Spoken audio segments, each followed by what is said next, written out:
Started is just afternoon and we have a pretty full agenda today. So respect of everyone's time, we'll go ahead and get started here.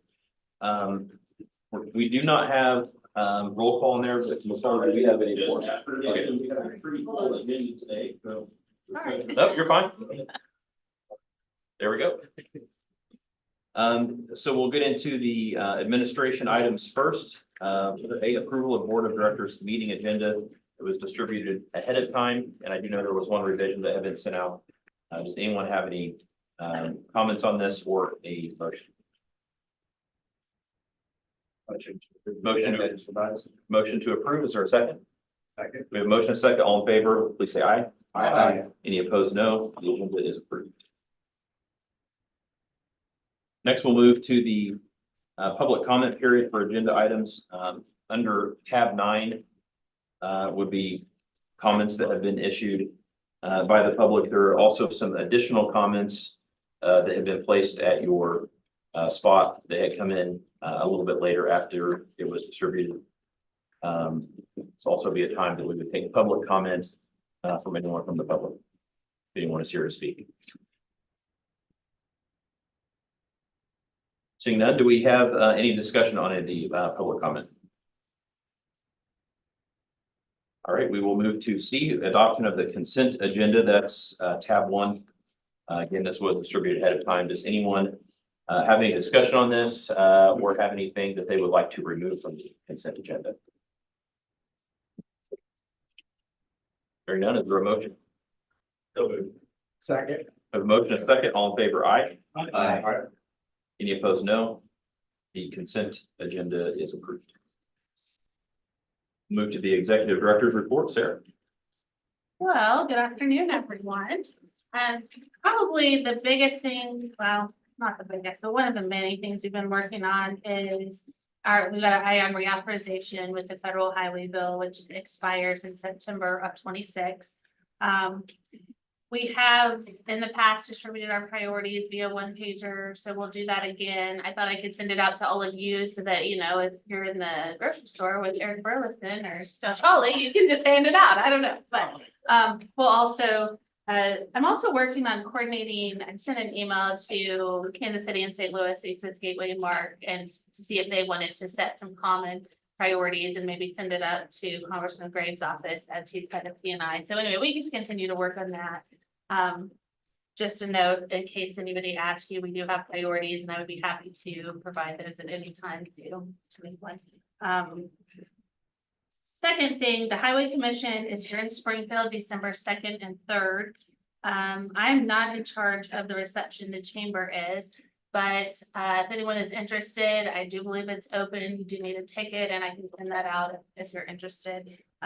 The commission meeting will be December 3rd at 9 a.m. at the Doubletree on North Flintstone. I will be making a joint presentation that looks like with David Cameron and Matt Morrow from the Springfield Chamber. And we're really trying to highlight really the success of the region and some of the growth. Because as I go to the highway commissions meetings every month, you know, they hear from different regions, and ours, of course, we feel is a success story, and we like to tell that story and how we, you know, compare with other regions. And we're throwing up numbers about job growth and population growth, and of course, we all know we compare very favorably in terms of others in the state. So we'll talk about that, and I was going to highlight our prioritization process a little bit as well. Because I think they'd be interested to know, you know, the kind of data-driven approach that we use to make these decisions.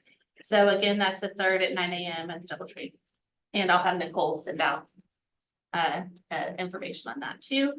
Our legislative breakfast that many of you came to was October the 21st. So we feel like that was a successful event, one of our highest attended yet. We distributed a lot of materials about things that are going on with our organization. I got a lot of good feedback from Dan. Nicole tells me if you were not able to attend and you did not get your pair of OTO socks, that she has them out there and you can get a pair of her. So, back, let's see, in September, since we've last met, since I was here, Natasha and I both attended the Association of MPOs annual conference. Natasha gave a presentation really about getting more done with less. We feel, you know, given our staffing size that we are able to do a lot of things that other MPOs aren't. And so she had a lot of questions and feedbacks about how do you do that? And, you know, we're just the best. That's all we can say. But I think that that was a successful presentation. I gave a presentation about our selection process with MoDOT because not a lot of other states handle it that way. So I got a lot of questions as well about how working together and funding those priorities works. I think that that went well, and I think that we also come back with a lot of good information about how other NPOs and other states are functioning in their best practices. I am wrapping up the term as the chairman of the policy committee, so hopefully that'll free up some more time to do things locally.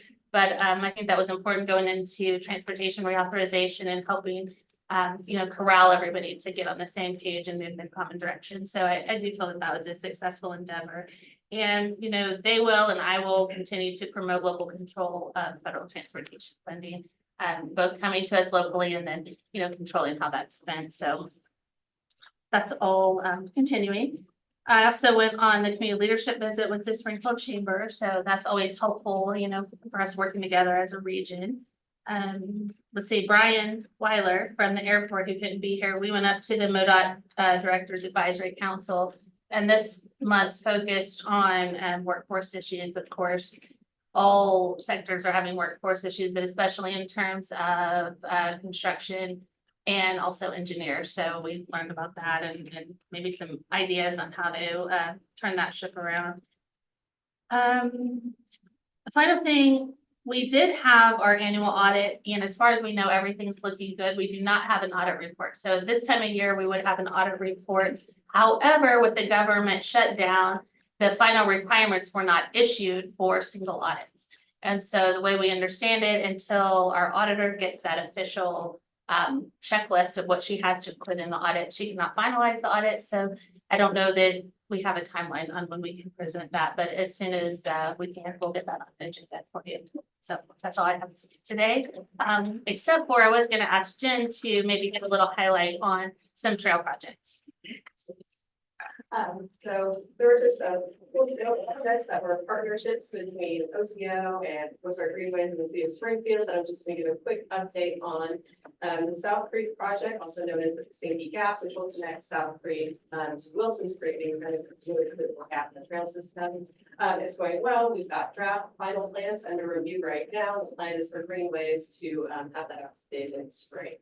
And so that one is moving right along. And that's one where all of the right of way property was previously acquired. For the Ward Branch, which is the next kind of National Avenue to Fremont, kind of near Cox and Burrell. That one's also going well. All of the property owners that are impacted have agreed to donate the necessary easements. And so the park board attorney is working through the finalizing those with each individual landowner. And we're hoping to have that one out to bid this winter. And so the plan is for a spring groundbreaking there. The Fast Night Creek project, which is from the skate park going west. We've run into some pretty significant landowner reluctance there. So that one is going to get to right-of-way plans and an A date, which will allow those continued conversations with the landowner while still leaving the door open for construction at a later time. I'm happy to answer any questions about this. Probably just a note, the Chadwick Flyer overpass bridge went, I hadn't checked in this morning and I didn't go last night, but half of it went 2 days ago. So the other half was supposed to go last night. So is it up? Okay. So yes, that's exciting. And that was a really great partnership project because we weren't really quite sure how to handle the traffic impacts. And because MoDOT was out there widening the road, they were able to place that main support structure in the middle at that same time and just kind of leave that there until we were able to move forward with everything and get the bridge ordered and in place and on site. So it was really great. Thank you. All right, thanks for the report. Any questions on the trail projects or anything else in the report? All right, we'll move to the MoDOT update. Stacy, are you giving that today? All right, thank you. So I started alluded to the commission meeting in Springfield in December. So I won't do that. The other thing is on November 13th, we had our industry meeting for the 444 design build, and that's the meeting with potential construction companies and engineering firms that want to be involved with that design build project. And then the last thing I have is on the West Sunshine Bridge. Originally, we had hoped that would be done at the end of November. They ran into some service issues, and now we're looking at the end of December to have that resolved. That's all I have. And I'll just add on the 444, the industry meeting, great turnout. That will be awarded to the best value team in June of 2026, and that commission meeting will be in Spring as well.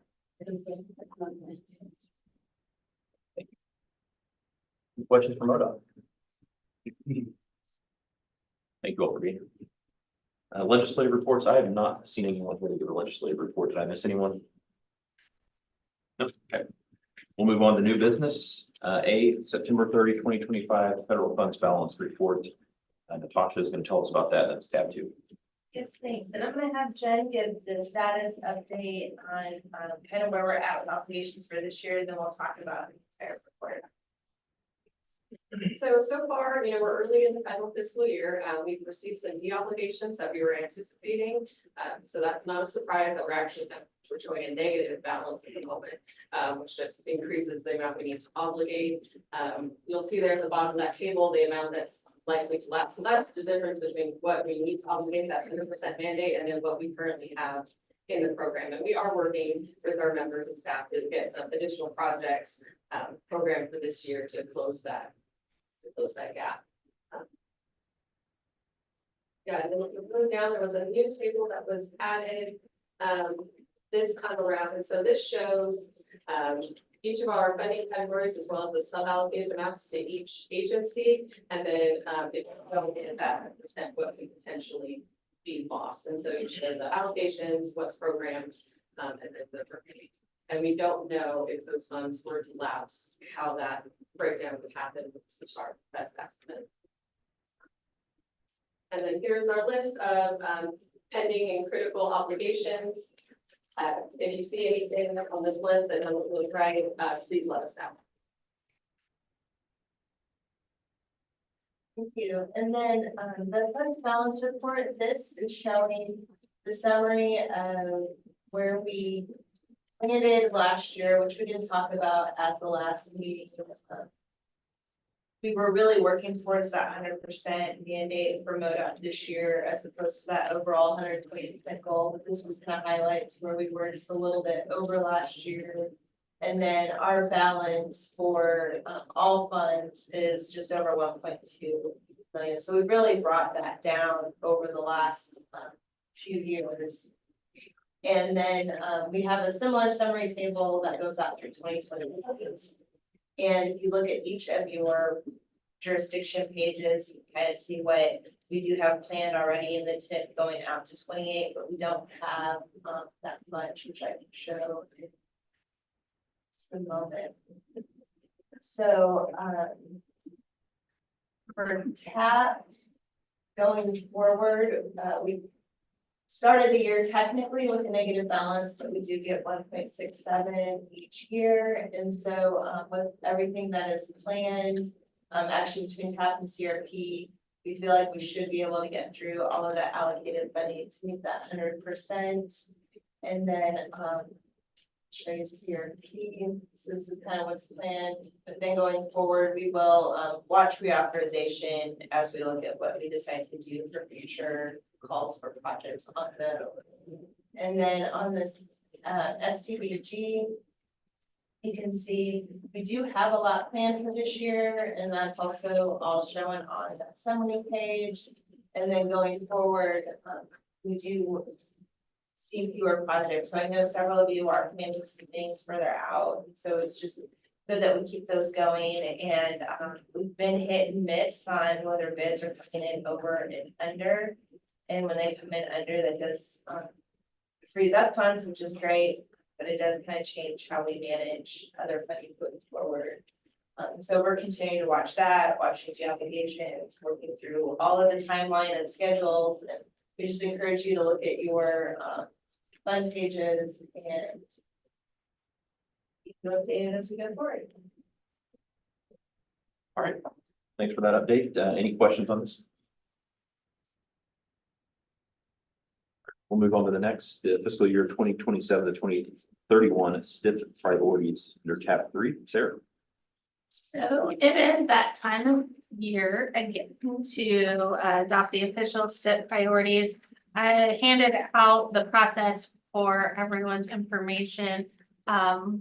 Just to start out, we always take public comment and your ideas. So if one of you call or a member of the public calls or emails or goes to our website and puts a project on the map, we put that on the list. So far we have not limited what goes on our list of possible projects. We just keep on adding, and it gets the fun of scoring them regardless of how long that list gets.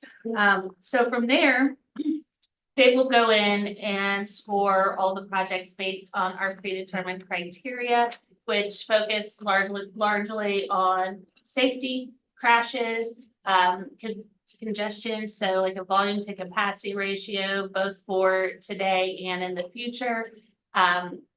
We look at delay in terms of speed versus posted speed. We look at freight loads.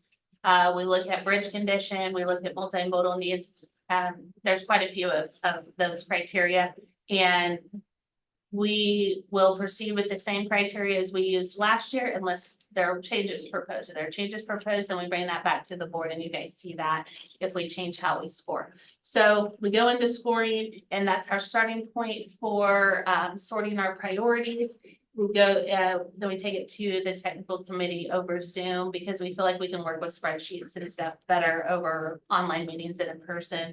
And so we usually have 2, sometimes 3 of those meetings over Zoom to talk about those priorities, really talking about, one, is the data correct? Because sometimes that's wrong and we need to make adjustments and something might score differently based on that. 2, is there something outstanding that might, make the consideration different, such as something opening or some changes that we're unaware of. And then we talk about what makes sense from just a practical perspective. So this year, Route MN, we moved to the top because that's been our top project for partnering and for funding. So it scored, probably 5 or 6, and I just went ahead and put it number 1 as we continue to work toward getting the governor to release those funds. But otherwise, I believe everything else was in the order it was scored. And I just kind of numbered 1 to 14. I do not expect us to get very far down the list in any given year. In a good year, we might get $30 million of projects to add to the STIP, but it's all dependent on what's going on with the state and the bridges that need to be replaced, because any maintenance and bridge money comes out the top. And so there's high and low years, but it will depend. So once you guys approve the list, then, which I assume that MoDOT and Frank's team are already working on, updating project cost. So some of these top projects, they have some scoping going on with some engineers in their office and trying to best establish how much an improvement project will cost. Because when we come around in the spring and we learn how much funding would be available for MoDOT projects, then they know what can be slipped in there. So last year, the interchange at Kearney and 65 was added, as well as the roundabout for FF and Weaver Road were the 2 projects that were able to be added last year. I've not heard a forecast from MoDOT on what kind of money we're talking about this year or projects, but again, when we meet in the spring, we'll have that information and talk about through the technical committee again on what projects might be feasible to be added, if any. And sometimes projects costs are up, and we did something really big with I-44 and making that our top priority and taking all the funds for the region for a while, but it really paid off, with what the legislature did, bringing that funding package forward. So the outlook hasn't been near as sunny as it might have been, but lots of good things. And that, again, that was our top regional project. So we're excited about that. So in terms of the list, you'll see a lot of the same projects that we talk about. Again, number 1, Kansas through the city of Springfield has a lot of congestion and a lot of crashes. So it's in a couple of different segments. 60 out to Republic continues to be a priority. 160 down to mix-up and also priority, as well as 160 going through Springfield. There's quite a bit of crashes on that. So a lot of the, the usual suspects are on this list that, make a big difference in terms of commuting and crashes. So looking for a motion to approve or any questions. Thanks for the good explanation, Sarah. And as noted, technical planning committee spent a lot of time with this as well. I know a lot of time and collaboration goes into prioritizing this list. So open up to the board for comments, thoughts, discussion.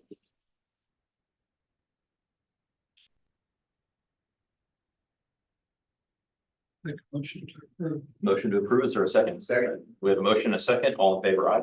Aye. Any opposed to this? No. All right, the priorities are approved. Next, we'll move to the state highway funding agreement between DED and OTO. You can see that on tab 4, and I believe Debbie is going to describe that to us.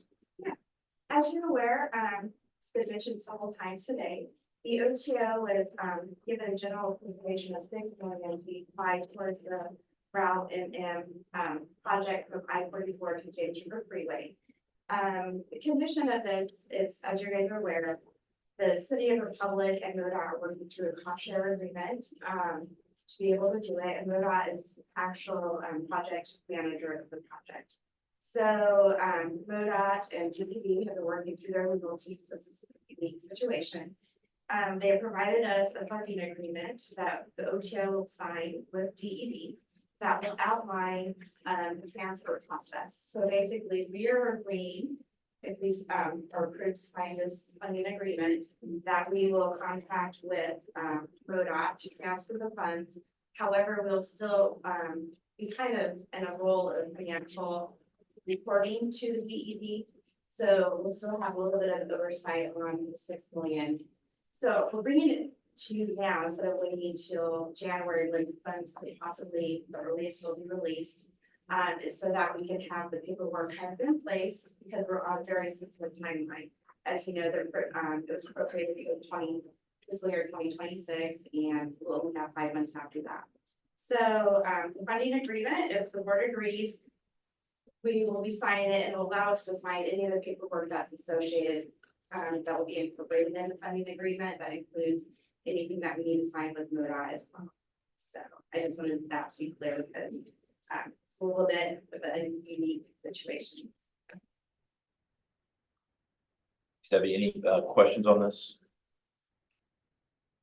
Sarah, is there any, or Debbie, is there any risk that you'll get exposed to by doing early versus waiting? If it's not approved, if the funds are not released, we'll not go forward with the signature. That will not be executed until the funds are actually released. The cost share agreement is signed with the City of Republic, and that you agree to sign with the funds. Good question. And in working with DED, this is what they're recommending, is the way I understand that. Is that correct?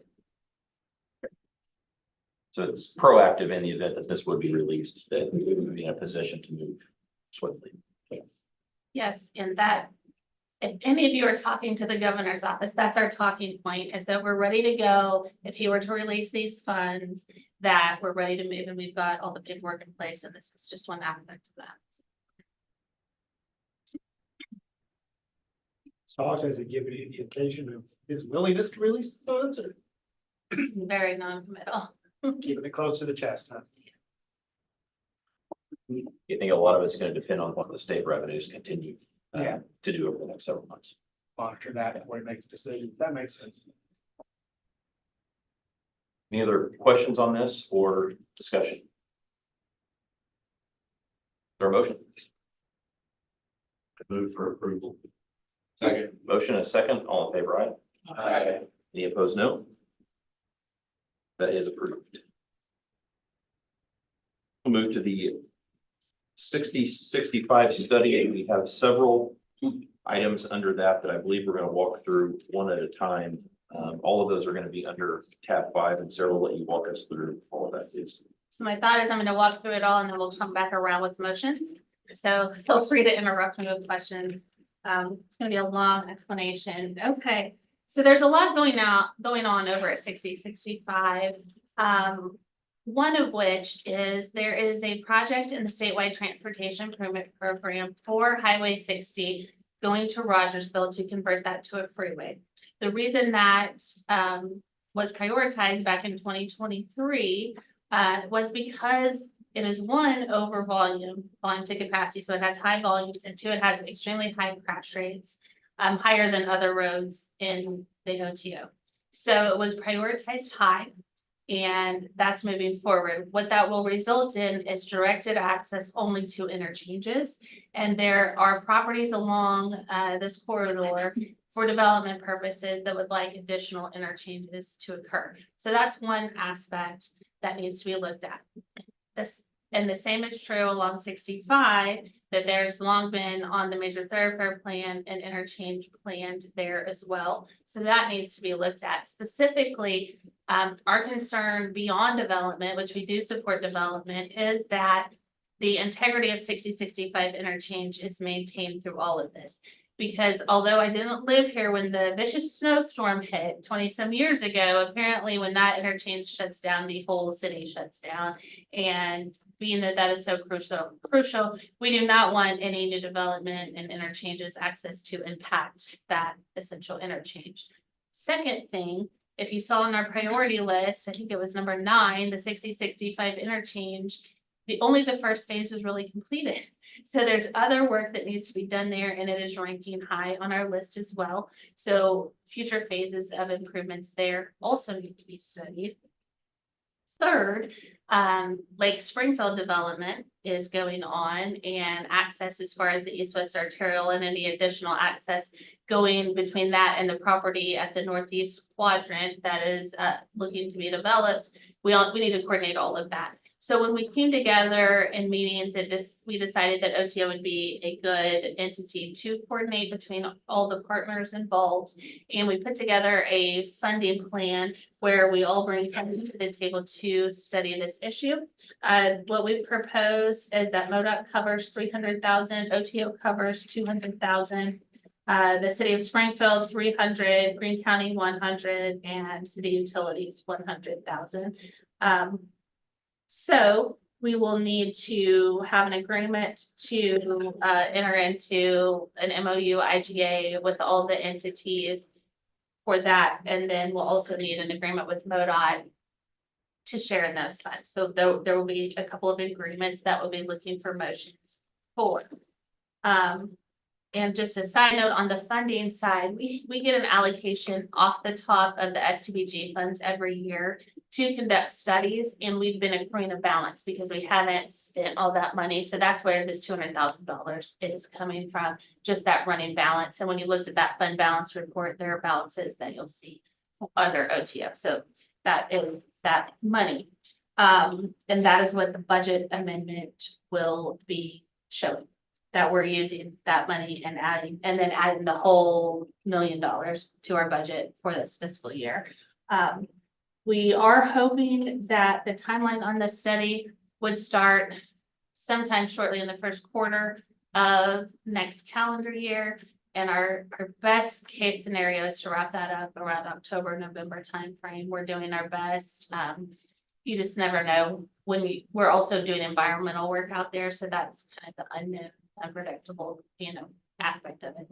So that's the plan. So we'll be looking for a motion on that budget amendment as well. Then the third thing, we've already put a request for qualifications out online. So we've posted that.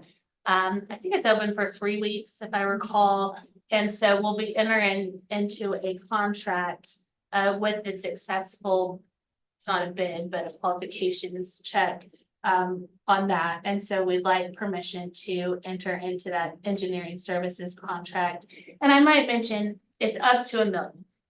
This very well could come in at 500,000. It could come in more. That's our best guess. And so we'll deal with that as it comes. I've got my fingers crossed it's less, but we'll know more, when we start. After we can select the consultant, we will go into a fee and scope negotiation, and then we'll have a determined price. And so my plan would be, if it's less, then we'll just, reduce everybody's share at proportionally. So So I think that covers all of it. So I think what we'd be looking for, one questions, and then this next thing would be, on page, it should say 165. We'd be looking for a motion for the funding agreement for the first motion to approve the funding agreement. All right, first, any questions on this?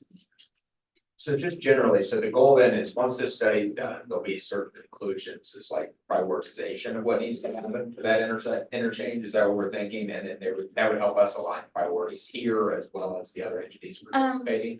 Yeah, might be so a open. lot of it's development driven too, Right. right? So, part of what we're doing, we will have segments and we will have cost. Now, I think, let's say an interchange is needed.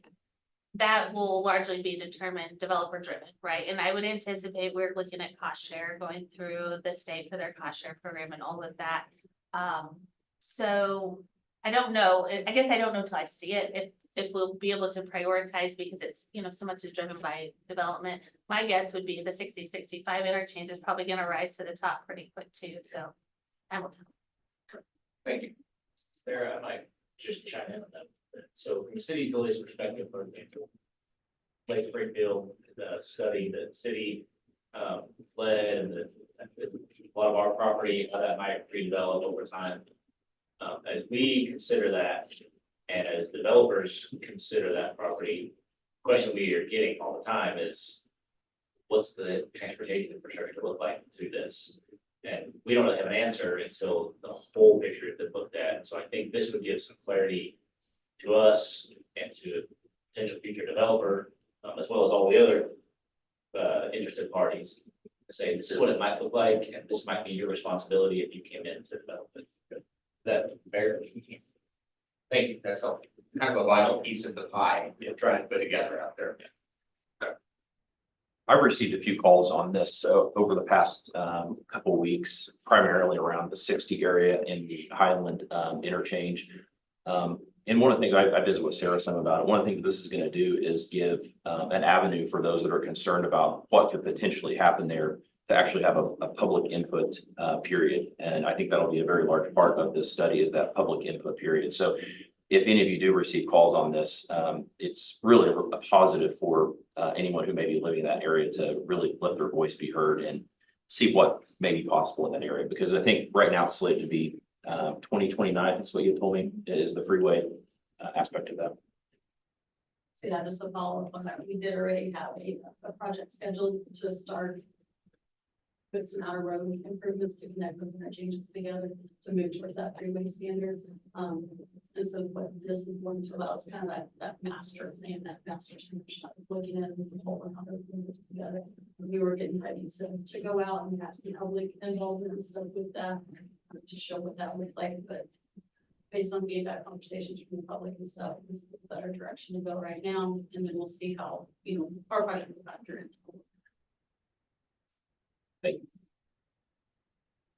I guess that was sort of my question is, and I imagine it'll be a part of whatever the response to the RFQ is, but the community outreach is gonna be really important as you move from the universe of alternatives to reasonable alternatives and communicating how and why certain options aren't actually viable.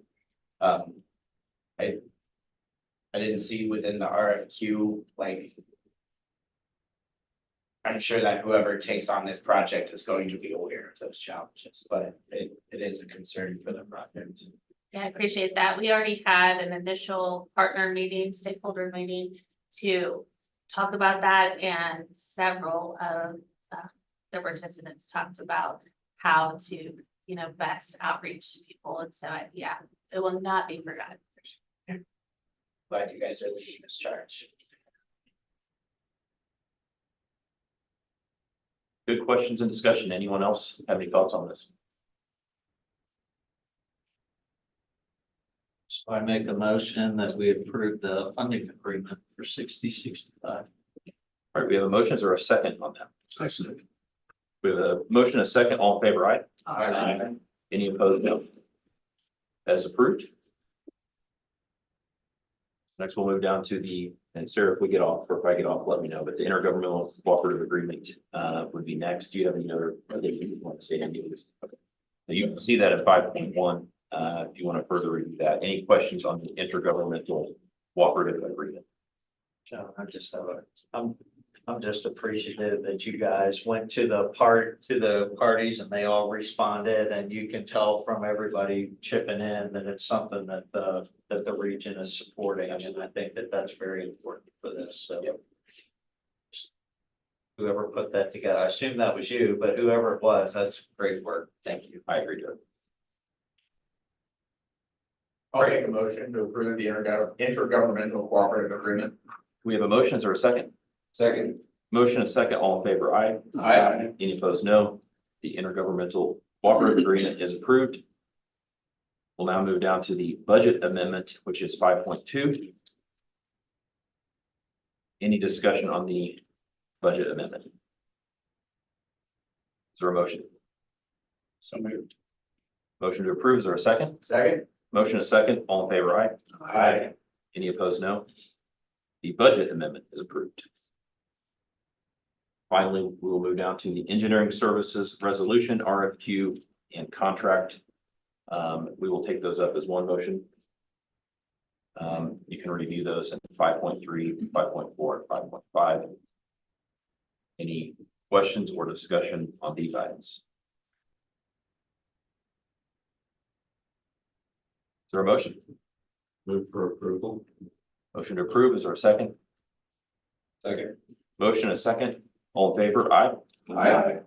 Any opposed, no. The engineering services resolution, RFQ and contract are all approved. All right, thanks for keeping us organized on that. Good discussion.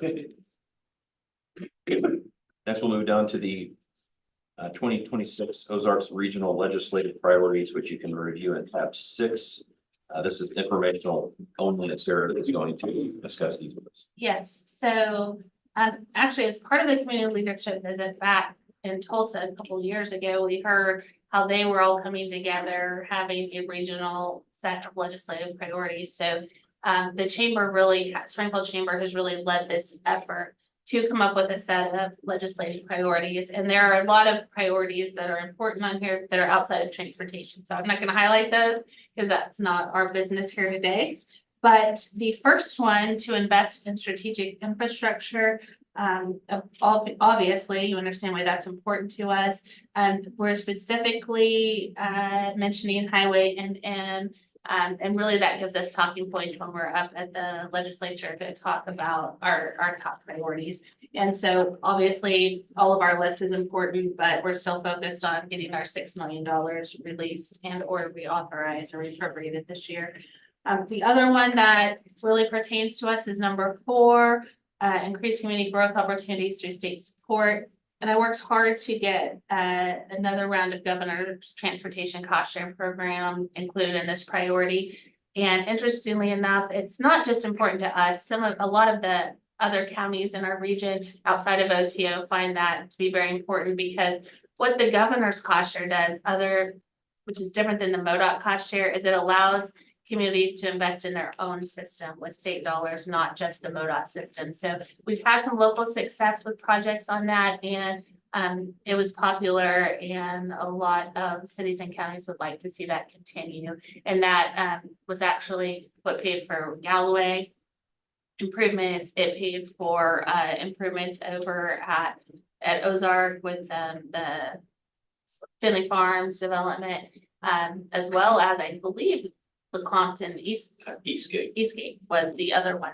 So all of those important economic development projects, bringing jobs to our region and on the local system that wouldn't be eligible for the MoDOT cost share program. So my understanding is some of these might take a while to get implemented, but I do think that's important that we, go back into a program that, we can use to build transportation projects to bring jobs to the region. So everything else is important on here, just not, specific to transportation. So given the tight timeline, considering that these align with our legislative priorities that we've already approved, I did go ahead and sign on as an organization and send it out to the executive committee and got some concurrence. But I just wanted everyone to know that these are the regional legislative priorities. Any questions or discussion on these items? All right. We will move to board appointment of 2026 OTO officers and executive committee members. Have 7, and I think Marshall is going to give us a report on that. But first, Marshall, you could just kind of explain, I think there's like a rotating chairmanship and how that has worked over the years for new members. Do you want to handle it or me? Oh, I'm sorry. happy to handle it. You like- No, please. Yeah, so, good question, John. And so the way that works, the chair and vice chair prescribed by our bylaws, I'm just gonna read what Sarah put together here. Rotates between Greene County, Christian County / Ozark, and the city of Springfield. So some of what you'll see in the presentation that we'll make here, we'll just deal with some of that reshuffling. And then we do have one additional, add to the executive committee that's being proposed as well. That I'll do. We're all on the same page. I thought it was good for new members to understand kind of how this organization works. So please go ahead and proceed with your report. Sounds great. So we had a committee put together for this purpose. We convened virtually on Tuesday, November 4th.